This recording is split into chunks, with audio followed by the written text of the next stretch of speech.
You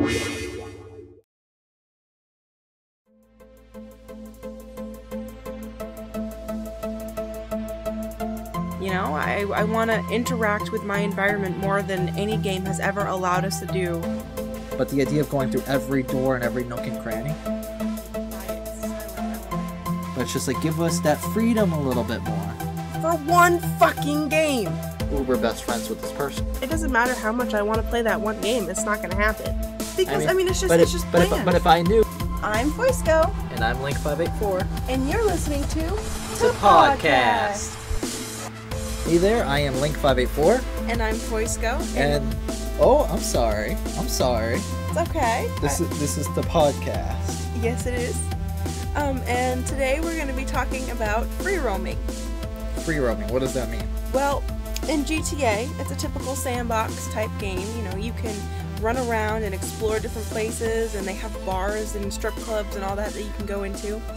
But one thing I've always wanted to see is a literal, there is no limit to what you can do, what you can go into, what you can explore. I want a game that I can explore for months. Like extreme detail, even if there was nothing to be given out of it.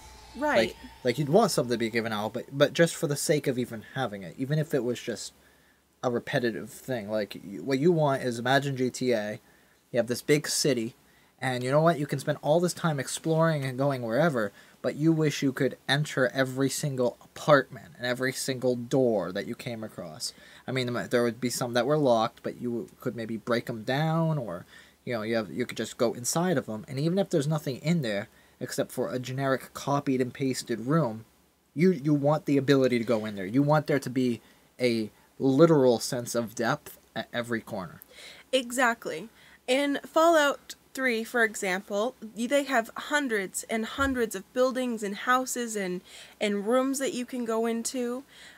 And you know, some of them do give you a little bit of things like, oh, maybe you'll find an iron over here which you need to make something, or a little bit of ammo here. But what I really want to find is, I want a game that has a purpose for going into all these rooms, but maybe doesn't have a purpose, but just allows you to explore stuff. I want to see just how in-depth the game can get, and explore just for fun, you know? It's like Dungeons and Dragons. The more that you talk about, the more I think about, it reminds me of Dungeons and Dragons. I've never played. It's just a piece of paper game, but you have a dungeon master, and you can literally go wherever you want and do whatever you want. They have books and books and books and books now that explain what the optimal thing would be to do anything you want. You have a world of magic and swords and all that stuff, but you have a dungeon master who literally creates the world, and usually he creates a massive world before you play. And some sessions can last years. And literally, as you begin to progress in a certain area before you get there, he can draw it up. It's kind of like having this person come up with DLC all the time, sort of. It's like a never-ending growing game. You begin to progress in one area or a dungeon, he adds to it as he wants. You can literally explore every room and do everything you want to.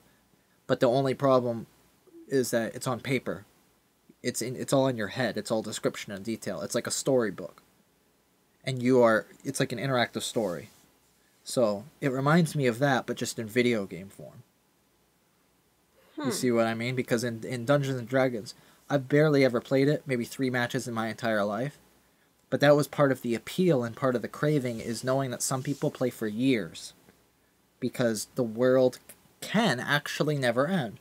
In a video game, you're limited by hardware space, and obviously you would need all these designers to keep it, you know, if you wanted to create an infinite world like Minecraft. That becomes a little bit harder currently. But the idea of going through every door and every nook and cranny, it exists in one game form, but just not the visual form that you're looking for. Yeah, I just think it would be really incredible if I could, you know, I want to interact with literally everything. I want to be able to go over and oh, there's a zombie game. There's a dead body in the way. I have to pick up the dead body in order to get to something that I want. I have to literally roll him over in order to rifle through his pockets. I want to be able to open drawers and rifle through the laundry to find pills or a gun or a knife or something hidden there.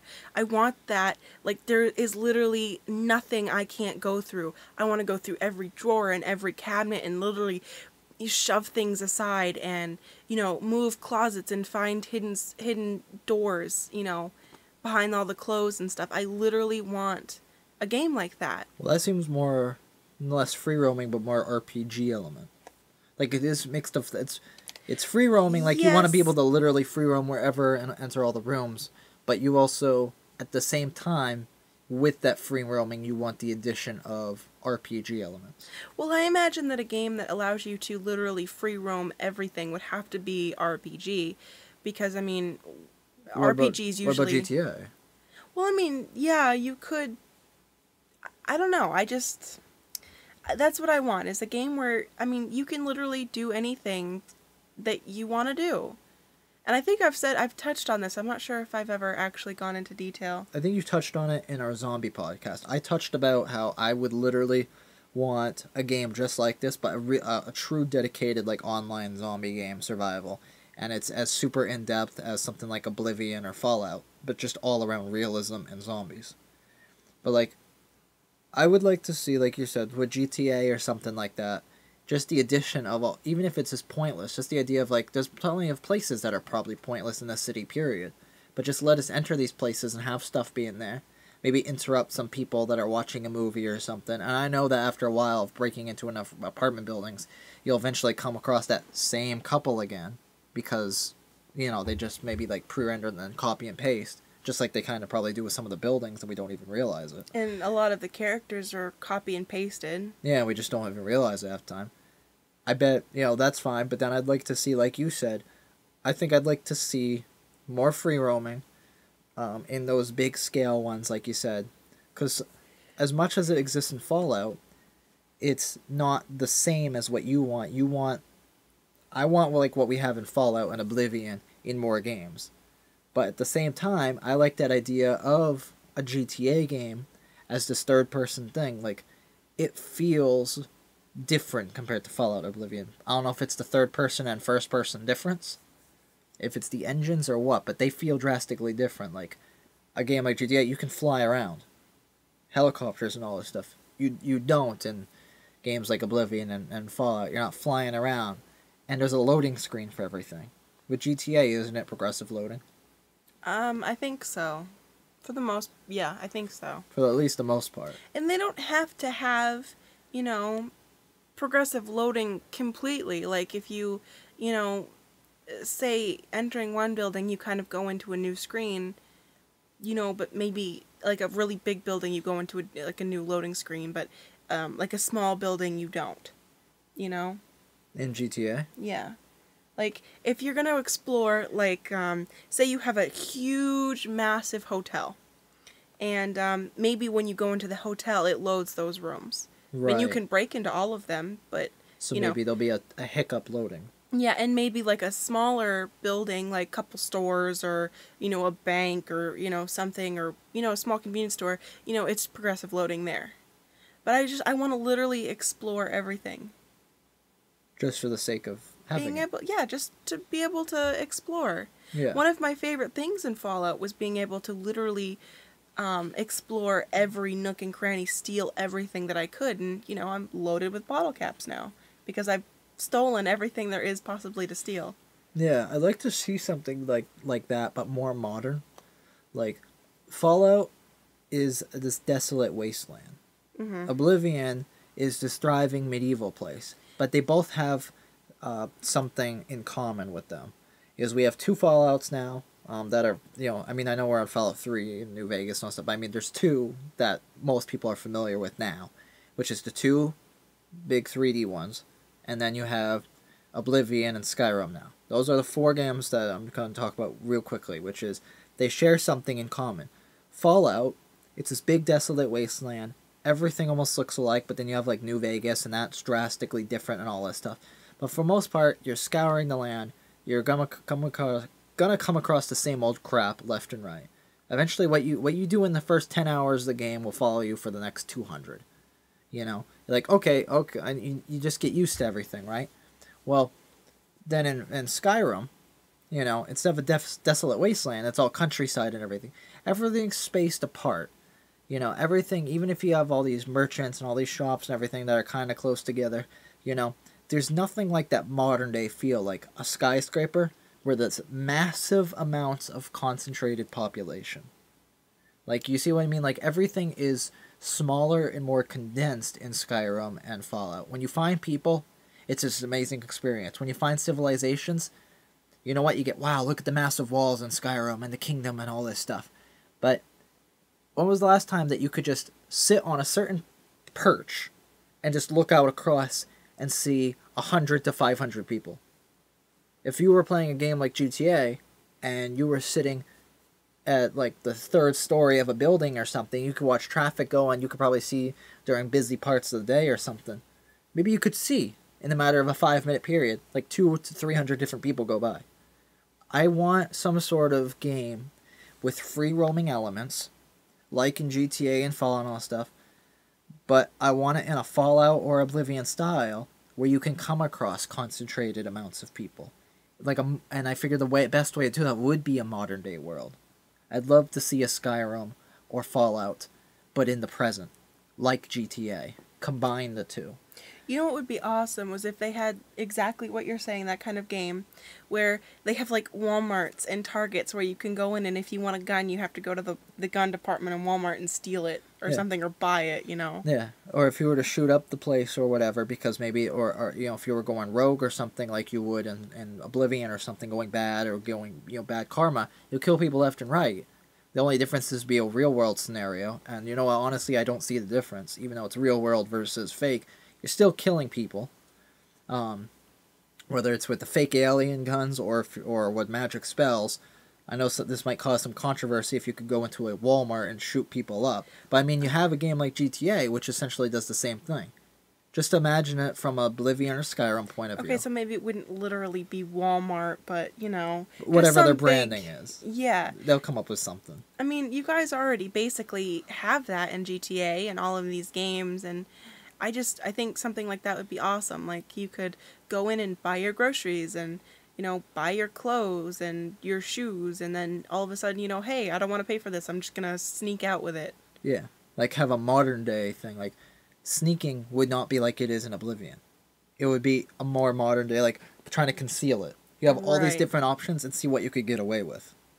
That would be cool. Like, if you didn't pay attention, oh, there's a scanner at the door because the way it's built in or something. You didn't see it. You know, you get caught, it signals, you know, they come over. And kind of like the guards in Skyrim or something. And they say, hey, you didn't pay for that, blah, blah, blah. You know, but instead of going to jail, have a more modern day thing. You know, I would just love to see that concept of GTA meets Skyrim / Fallout.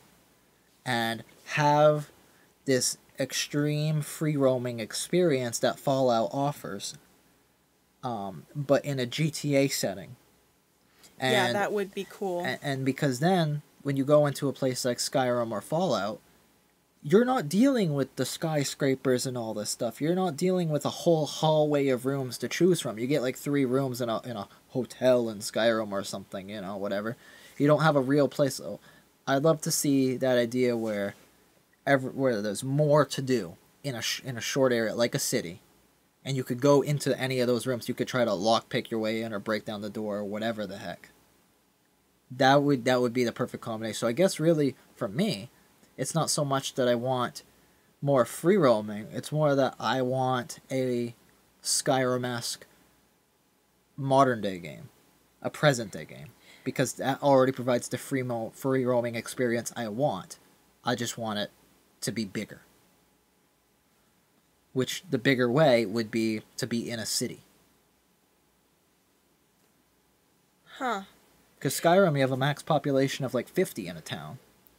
Yeah, I've been thinking about Dead Island, Dead Island. Yeah, yeah. Yeah, okay. And thinking about, like, you know, how that was kind of a hotel-y, vacation-y spot, you know, before all the craziness happened, and how they have all the cabanas that you can go into. Right. I was totally thinking that it would be awesome if you could get a job, like, as like a a bellhop or, whatever person in a hotel, a maid, a cleaning service or whatever, and you can go in and do your job and get paid, but you could go in and rifle through all the guests' stuff and steal all their valuables and say how long you could keep the job before you got caught.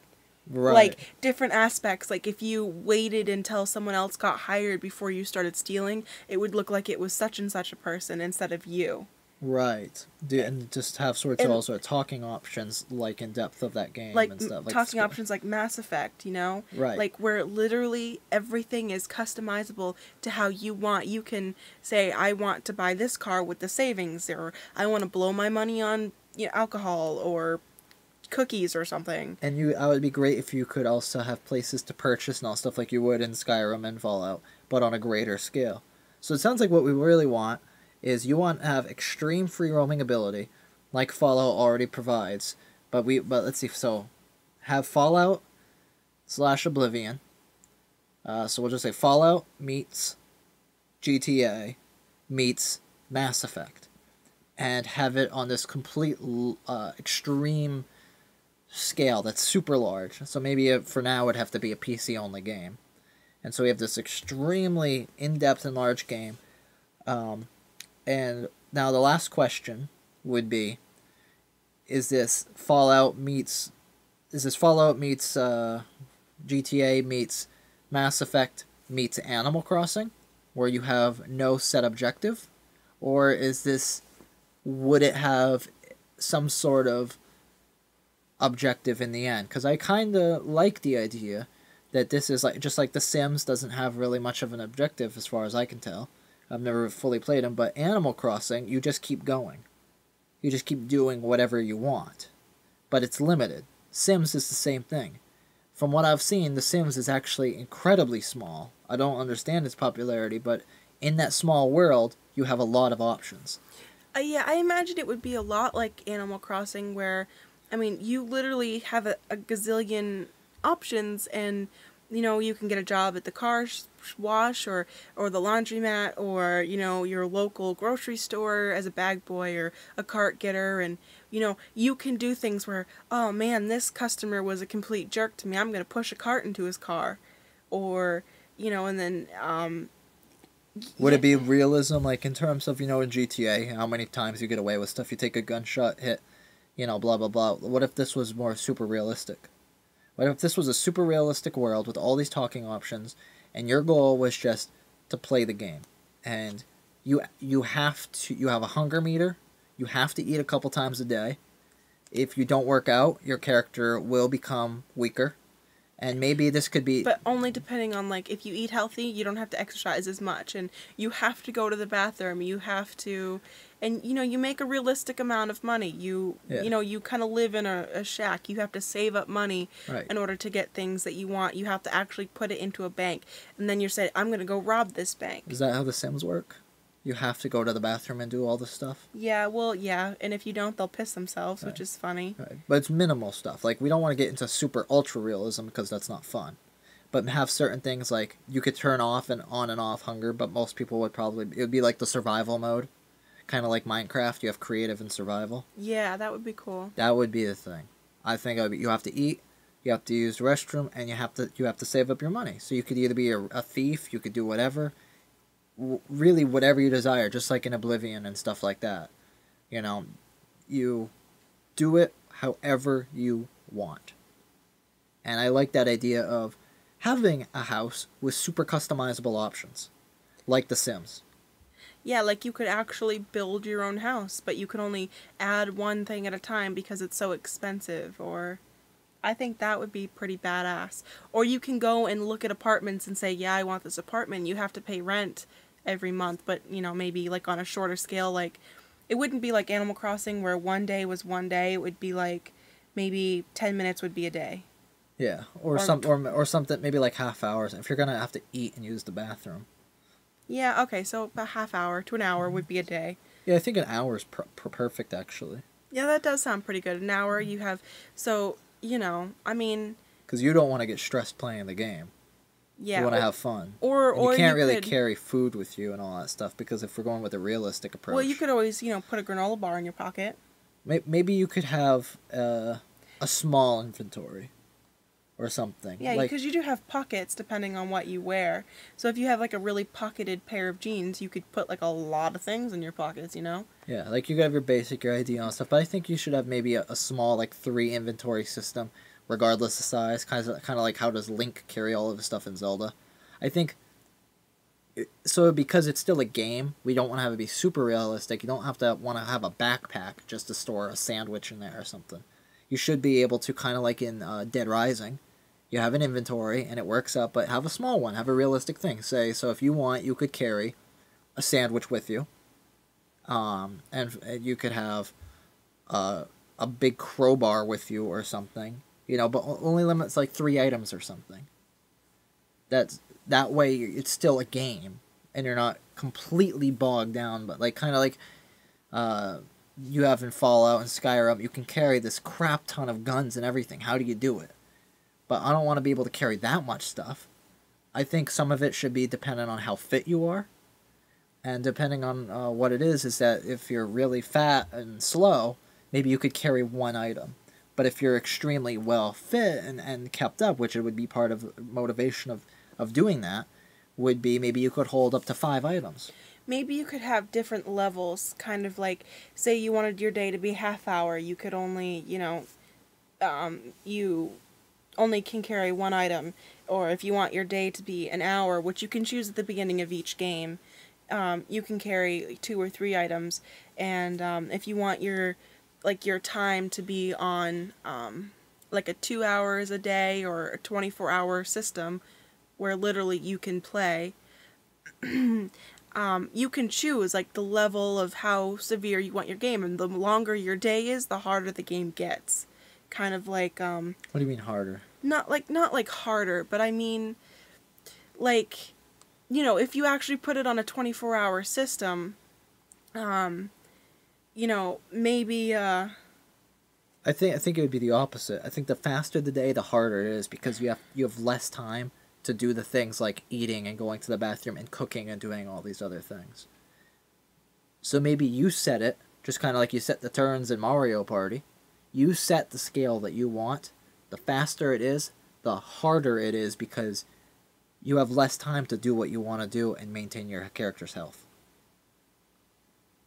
So the longer it is could be for the people that really want to kick back and get a lot done that day. But once they locked in for that, they're locked in for that. There's no sleeping and cutting ahead. When you're not playing, you're not, the time doesn't keep advancing or anything like that. But when you're playing, it remembers where you left off, if it's daytime or nighttime. If you're on a 2-hour system, it gives you 2 hours to do all the stuff that you want to do. But if you're on a 24-hour system and you get locked into that, it's going to take you 24 real hours of playing to do your single day. That could be incredibly bad because things like doing your job and stuff like that would take forever. Because who wants to sit there and go to work for 4 hours in a game? Make it on a 2-hour clock and your work would be much quicker. Okay, yeah, so maybe make it like a total of 5 hours is 1 day. Because that's a long time. Or you set it to what you want. Because if you go to work for like 8 hours in the game or something, like what it is it could be a process of mini games where let's say you only help 2 or 3 customers. If if you're set for a 1 hour a day, maybe you go to work or something and you help maybe 2 or 3 customers. Now, if you set it for like a 10-hour day, you have to come up with a certain equivalent amount of time. Like if you had a 1-hour time cycle, that means every hour in the game, if you were on a 24-hour clock, would be 24 hours divided by blah blah blah. Each, so you maybe would only help 1 or 2 customers, but then you have to keep going. You're like, okay, I gotta go get food, I gotta go bathroom or whatever. But if you're on a 2-hour clock, you have to spend more real life time working. But when you get out of the work, because you chose to spread it out over 2 hours, you now have more time to do the other things, such as customize your house and so on. Or, I like my example earlier was if you set it on a 1-hour scale, you only have I have to tell you my Haha, okay. Start at the beginning. If you were a bellhop and you brought people's luggage to their hotel room, if you set your clock to 1 hour per real day, like, or I mean, 1 hour per day in the game, Right. you could only maybe rob one or two hotel rooms. But if you set it to 2 hours or a 3 hour, you can rob even more to make a little bit more money. Yeah, because I just calculated it right now.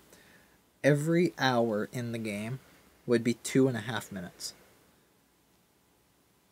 of real life time. So in that, so what it is, so it has to be, and we want it to be kind of realistic. So if you only had 1 hour or 2.5 minutes, you have 2.5 minutes to help the customers, maybe steal their stuff or whatever it is that you're gonna do. If you're taking too long, like you said, you might only have time to just sift quickly through one bag, and you might have to make a choice quickly. Like, because then when you're in the menus, it shouldn't freeze time. It should keep going. Is how I think it would be. It'd be real time. Because we're going with the realism effect. So 1 hour would be 2.5 minutes.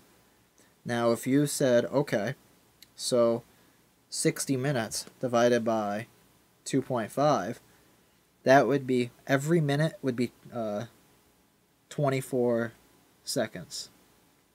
If I calculated that right. So you would have to be pretty quick. Because if you're gone for a whole minute, your boss is going to be like, huh, is he still in the room? So you might only have 10 seconds to quickly go through and get out of that room without being suspicious. Right. But if you set your game to 5 hours instead of 1 hour, all of a sudden you can take your time. So that's part of the less time that you have per day, the harder it becomes. But the longer it is, you get certain benefits, but it comes with certain downsides, such as when you actually have to go to work in the game, you're stuck working longer. Right. So that's what I was saying about balancing and being fair. If you set it to a real 24-hour clock and you're working an 8-hour day, you're going to be spending 8 hours of game time working. After a while, that's not fun anymore. No. So you want to set it to something more realistic. If you set it to 12 hours, that would become a 4-hour workday. So it's all relative. Are you working part-time? How are you doing things? Because if you're balancing realism, well, you think, well, screw that. I'd rather just pickpocket people. I'd rather do other things. Risk going to jail. So on and so forth. I mean, and I think it'd be cool if you could develop some relationships and some friendships with people. And if you did something like going to jail, what they could do is, since you're in jail, you're not going to log into your game every day and play jail. They could skip and fast forward time depending on whatever your sentencing was. And then you say, oh wow, 7 months passed, or oh wow, whatever months passed. Your character could age along with it. Because in the game Harvest Moon, A Wonderful Life for the GameCube, your character ages. That's like a 200-hour game or so. I think it's a 250-hour game if you played it from start to finish, because you grow up 30 years in that game. What is, you play through 30 years of that, your character gets a little bit older every year, obviously. After you hit the 30th year, your character dies. Oh. And if you have, and you play then as your child, who then grows up and you go through a never-ending cycle. But the point is, your character does have a death. Huh. What if this game was like Animal Crossing, but you could eventually die, either by being killed by being shot or something, or whatever, or you don't take care of yourself, or if you just age out. Because what if you played this? What if you said an hour is what it was? What if you said you play an hour equals 1 day, right? So 365 hours of gameplay would be 1 year, right? Well, what if you said after 30 years your character died? What if they put some sort of limit on that? So by the time you're done, let's say you put in that many hours, that would come to a lot of hours. That would come to about 11,000 hours. No one's going to put that in. But what if you said 10 years, 5 years? What if you said after 5 years, because some people play games like Oblivion and Skyrim. There's people online say, yeah, I played Fallout for 200 plus hours. Oh, then I played New Vegas for 200 plus, and I've played Oblivion for 200 plus, and Skyrim for 200 plus. It's like, well, what the heck?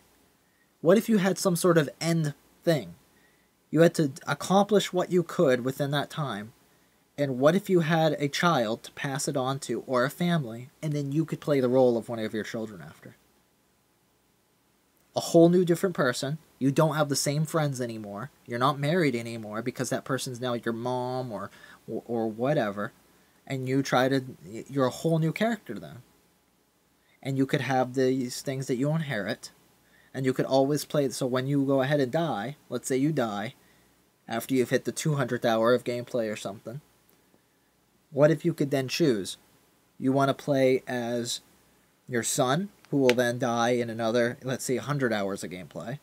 Or do you want to play as your grandchild, who is now 18 or something?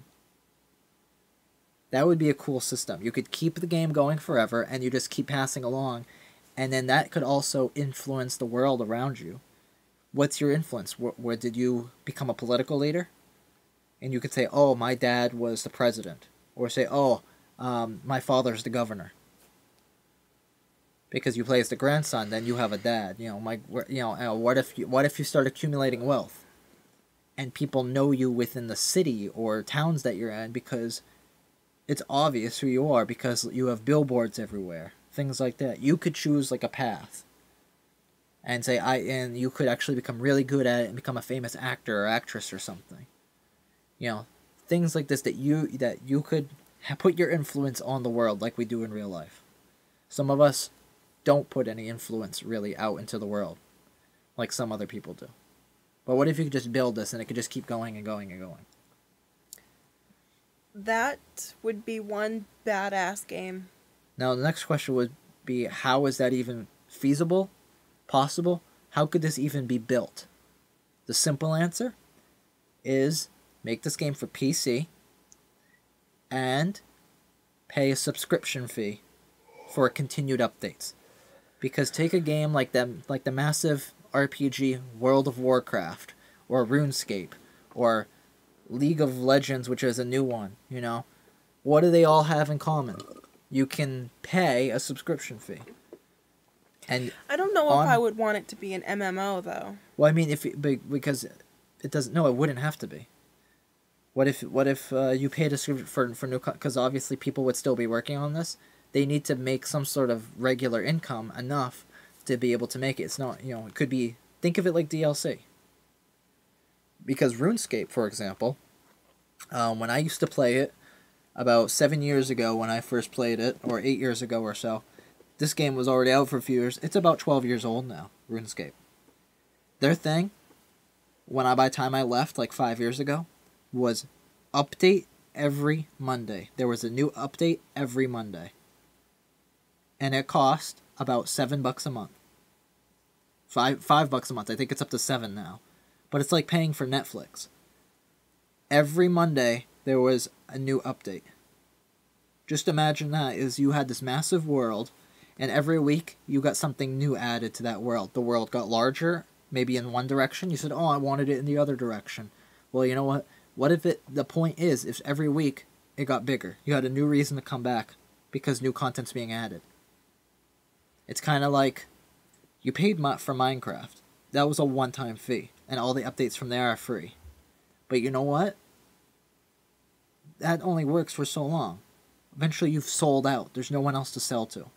That's why you have something like RuneScape. You have or World of Warcraft. You have a monthly subscription fee for this regular content. And you could choose how you want to pay. You want to pay monthly, you want to pay yearly. You pay for a year at a time, they make more money that way or something, but they offer you a discount. Who knows? But they need to be paid. And if you want to have something regular, subscription fee is the way to do it. Or you could just buy large patches in huge chunks. Savior might say, oh, I can't afford to do a subscription fee. I'll just buy an expansion pack every 6 months. Because if you're going to have a huge staff constantly adding to your living, breathing world, it doesn't matter if it's MMO or not. They need to be paid for their time and their work. It's like DLC, but instead of getting it every couple months, you could get a little update every week. And I think that would be perfect, to have this living, breathing world that you own and control. And I think that's fair to pay a monthly fee for something that's constantly growing. Heck, people pay for Minecraft servers because it's constantly growing. I love it. I'm sorry it took so long to say all that, but that was just the breakdown of why I feel it would be successful and why it would be successful. Because games like World of Warcraft have been doing it for 10 years. It's a living, breathing world, but with other players. This is a living, breathing world, but it's private. But it's still treated the same way. To have a game that massive and that large, they need a massive team. And they need to have a consistent income, or that won't exist. I really like it. I like the ideas we've come up with, even though we've kind of drifted off from roaming factors. That is true. It's kind of like our zombie video. It's the same, but it goes hand in hand with that free roaming aspect. Yeah. To get that true free roaming experience and have it be meaningful and worthwhile, if it's mixed in with these other elements and things like a subscription fee, you could, instead of having all these copied and pasted rooms, you could have more attention and detail given to them if they're being paid regularly. Okay. So then that would go hand in hand with your free roaming in a better way. Well, I think that pretty much about sums it up. I don't really have anything more to say. So we pretty much came up with our version of the perfect game, round 2. I think so, yeah. So the free roaming thing, though, there is a difference from GTA to Fallout. Fallout has, like, the perfect free roaming, but at the same time, there's just something about it that's completely different from GTA. GTA free roaming and Fallout free roaming are completely different. It's like GTA, it almost feels like there is... Let's go find all the cars we can steal. Like, you can go from point A to point B. There's so many places to go. It's almost like their world is bigger, but it feels smaller. Yeah, definitely. So free roaming in both ways can be good, but the free roaming that you initially came in to talk about was you want free roaming to be greater in the games that currently express free roaming, that give you that feeling of you're in a large place, but it almost feels small sometimes. Yeah, like I just want to be able to have freedom in my gaming experience. I want to be able to go out there and, pickpocket somebody or, walk into a building because I feel like it and start kicking people out of their apartments. To you is not just about the free ability to roam, but it's the free ability to do. Right. So this podcast is really more about freedom to you. Period. I guess I want to be able to do what I want to be able to do just because I want to do it. Okay. I want freedom. I want to be able freedom. to, kick somebody out of their apartment because I feel like it. I want to interact with my environment more than any game has ever allowed us to do, ever. So let's redo our intro here for a second. I'm Link584 to monitor. And I'm Foisco. And today we talked about freedom. Freedom! So, I'm sorry it took, how far in are we? I don't know. We're about 40 minutes.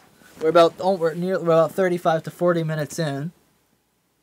I guess free roaming was not the appropriate subject matter. I guess not. I'm sorry it took 35 minutes to get there. But you know what? I don't care. It was cool. It was fun to talk about. I hope a lot of you share that same desire. Feeling. Yes. Is there anything more you want, since it's not about free roaming really, it's about freedom. Is there anything more that you want to add, or anything that because earlier you started mentioning things like, in Left 4 Dead it would be cool if, you could have more freedom and you could move bodies to get underneath, maybe have their lunchbox or a health pack underneath and all this stuff. But I mean, you know what? You were talking about that stuff. I was thinking that's cool and all, but it almost doesn't feel right in a game like Left 4 Dead. So it's because then you started talking about all these things and it almost felt like you were adding too much to a game that was too action-packed. That it was almost like, do you wish when it comes to we talked about the huge aspects of freedom. And we talked about that they would fit in these huge games. But in these smaller, more condensed games, would you like to have just a little bit more freedom? Not like we talked about huge amounts of freedom throughout this whole podcast. Would you like to see these other games that don't offer much freedom to add just a couple more elements, maybe as an optional mode? Like in Left 4 Dead, you're on this linear path, but maybe make that linear path maybe a little bit more fatter. So in the end, I remember playing the original Left 4 Dead, everyone goes down the same street. Everyone goes below. Would you like to have it maybe an optional mode where instead of having this tight mode where you're all going down the same street, maybe you have 3 different streets you could pick from, and on those 3 different streets you have a few different buildings that you could go into, and you might have to move a couple bodies out of the way, or maybe there'll be a surprise boomer or hunter in there instead, but you could risk going in there and having a little bit more freedom on your way there. Well, in that sense or aspect, I guess, what I want is like, maybe like there's kind of like a fast mode where you're in versus and you gotta move quickly to get to your destination. But I kind of want more of like oh god, what's that game? The Silent Hill? Silent Hill, yeah. Where it's a quiet, creepy, slow game where, you kind of have to explore to find, items that may be useful, whether, it's a stick or, an axe or something. But I just imagine what I was talking about earlier. I don't think we actually mentioned it in the podcast. I think we were just talking about it one-on-one. But I just imagined the first level of Left 4 Dead 1 where you come down off the roof of the building, you go through the apartments, you get down, you go into that one little area where you're on the streets, and you can either go through the building or you can go around it and go into that little basement area. But I just imagine that maybe you can go into more of the apartments or go up a couple flights of stairs and search for what you're looking for rather than just having to go around all the buildings. Maybe there's a store off to the side that you can raid. And, sometimes you can get attacked by, like, a zombie that pops out of literally nowhere. And, it just scares the crap out of you. And you have, like, you scream because you're terrified. And that attracts a couple zombies. So it gets a little fast-paced. But there's still that really creepy, quiet, silent element that just, boo. Like, in single player, not in multiplayer. Sounds like you want also a little bit more RPG elements. Like, it seems like what would be cool is a game like Left 4 Dead. Like, if you took a game like that and you had an optional mode, like you said, like for maybe single player or something, where you could have fast pace, you could have streamlined mode, and then you could have expansive mode. Because I think, even though it's a very simple game, adding the freedomistic elements that you listed would be a fun single-player experience without adding too much more to the game, without getting complicated with controls, without taking away from what your objective is, but just having these as an optional mode, because most of these people play it for the quick streamlined experience. But I think it'd be fun. Left 4 Dead. Yeah, Left 4 Dead formula is fine. Yeah. But I mean, like, I think that would be fun if you had 4 of us sitting on the couch or a couple of us sitting on the couch, and you're doing like a co-op mode, and if you're not doing this versus thing, I think it would be cool to have Left 4 Dead, or a game like Left 4 Dead, and then you add a couple of these elements, and you could choose, do you want quick streamline experience to practice for versus and get your game on, or do you want to have something that could be, since you are in a zombie world, isn't it supposed to be creepy? Isn't it supposed to be scarier than it is? It almost makes zombies a joke. And I bet adding certain little bits of freedomistic elements that we listed throughout this entire podcast, and put them into small doses into other games would only benefit them more. And then obviously have the very few and in-between games, like we said for the PC, where it's extremely large. But bottom line is that I think almost all the games just need a little bit more freedom injected into them. And figuring out the best way to do it would be on a per-game basis, of course. Yeah. I mean, like, for example, right now we're playing Darksiders, and they can destroy cars and stuff in there. and these little things like pots and fences and all this other crap that they could have just made like in other games where you can't destroy it. They're just there, and you just go up to it and you just bump into it, and it doesn't even move. They made it so you can destroy it. That's a little aspect of freedom in the game. Speaking of freedom, which while we were playing The Darkness, which I think is a great game and nothing needs to be touched. The Darkness. Darksiders? Darksiders. Okay, I was talking to Link over here, and it may be in our Let's Play, so if you, whatever, want to go watch that, yay. But if you don't, fences and stuff like that, and little squeezable holes, like, they'll do like a certain design, or like they'll mound up a pile of chairs and tables, okay? If I was in a zombie apocalypse, or someone was trying to kill me, I would not take the long way around. I would fucking climb that mountain of chairs. Or when they give you chairs and tables, like I just said, that you can come across and destroy, and then you come across a pile of them. But they give you obstacles. It's like, dude, I could totally get up over that. Why won't you let me get over that?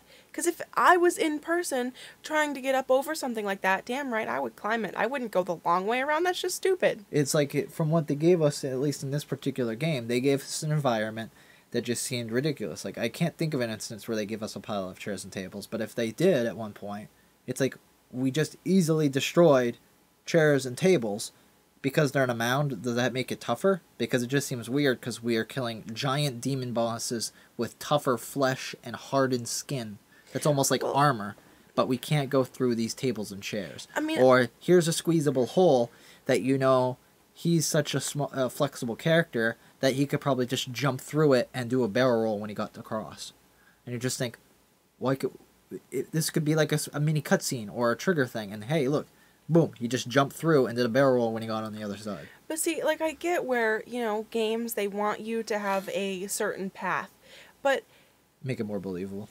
Yeah, like, I mean, put a solid wall and not like a fence teaser. or something that you could squeeze through, like those big like iron bars or something, and how they clearly the opening is big enough for you to get through, for your character to get through, but for whatever reason you can't get through it because you can't like turn your character sideways and shift. It's like it's like in some games like Prince of Persia, you can hug a wall and you can scale across it, but then if you were to come across something that like shimmying, you could shimmy like across. You're like, oh, I don't want to fall on the ledge. And you think, okay. But then when you come across bars that you think you could just squeeze through like you will do the shimmy action or whatever it is, you can't because this isn't a place for you to turn sideways. I mean, I know that they want you to follow a certain path, but why bother putting a fence or, something that you can shimmy through instead of a solid wall? Why bother? Right, don't tease us with something that just seems stupid. Yeah. Or give us the option, Which is kind of also freedom. I want to be able to have a game where if there's a giant pile, like a car wreck, I want to be able to climb over the cars. Because, I mean, come on, let's be honest. I'm going to climb over those cars all day long. Yeah, if you're going to put those stupid teasers, make it have freedom. Like, even if that means, so, like, you could make it so, let's say it's a level or a segment. In Resident Evil, they have these chapters. Is how they do it. You're all in the same progression throughout the story. You're on chapters. They should have a game like Darksiders or something. And let's say you come across this pile of cars that you could destroy or climb over. They should have maybe 2 or 3 paths per level. Even if let's say in the end they got rid of a couple levels because they ran out of development time. But make it so that in these levels you can have a couple options on how to get there. So you could replay the level and explore it more. You could have like, okay, I took a left at this part. What happens if I took a right? Like, I like the idea of linear isn't bad, but I think it would be nice sometimes, especially on certain games, to give us that freedom. Like Resident Evil does it great with linear. Like Resident Evil has done it really well when it comes to having a linear course of action. But it's just like, give us that freedom a little bit more. I mean, heck, Final Fantasy is a very linear game. But partway through, they usually give us like an airship or something. And then we have the freedom to go back where we want, to explore. And when that's time, you're more powerful. You feel like a boss when you go back to the beginner areas. Or you actually find a boss that was hidden in the beginner areas. The Tales games, same thing. You have this freedom to go back to these places. The Tales games do it great. You have extreme freedom eventually later on in the game. And you can go back to places that you were originally at and access different parts of that environment. Like I was playing Tales of Vesperia. There is a boss that you can see in the background almost at the very beginning of the game. And you can't get back to that boss until you've put about 30 hours in. And you have to remember in your mind that you can backtrack and go there. And there's a whole nother segment to this area that you explored as a beginner. And you felt comfortable when you first went through the first time. You're like, oh, that was great. And then you say, holy crap, they took the time to add a whole nother segment. And I can see it there, and I can't get there for a real reason. They gave me a real teaser that I can't go through here. It's like, that was done well. They gave us the option. They gave it to us. They gave me that freedom that I'm desiring. So why can't more games give me that freedom? Because if you don't want to go there, you don't have to go there. And I don't feel like I was missing out because I didn't go there. Or I didn't backtrack. It was the option. And I like the freedom of options, even if I don't use them. Freedom! I think that's pretty much covers everything that I could think about for freedom at the current moment. Let freedom ring! Woo! Woo! What about you? Is there any... Nope. That was my last tangent. Yeah, I'm pretty good. You said it all. You always say it all. I'm sorry. Yep, you should be. All right. You talk far too much. I'm sorry. They want to hear voice go. I'll have to come up with no. I didn't mean to. It's not like I interrupted though. No. Nope. Nobody. Nope. All right. Well, I'm Link584. And I'm Foisco for the third time. And what do we talk about again today? Freedom. Let freedom ring. I just realized when we said it before, that was like our second intro for real because we continued on for like another. Yeah. Sorry about that. So this is our third and final introduction. No, this is our goodbye. I know. So it's closing. Whatever. Closing. It's our third goodbye. It's our third goodbye? Wait, we said goodbye the other times? No. Well, I'm Link584. And I'm Foisco for the fourth time. And thank you for listening to the podcast. Thank you for listening. Freedom!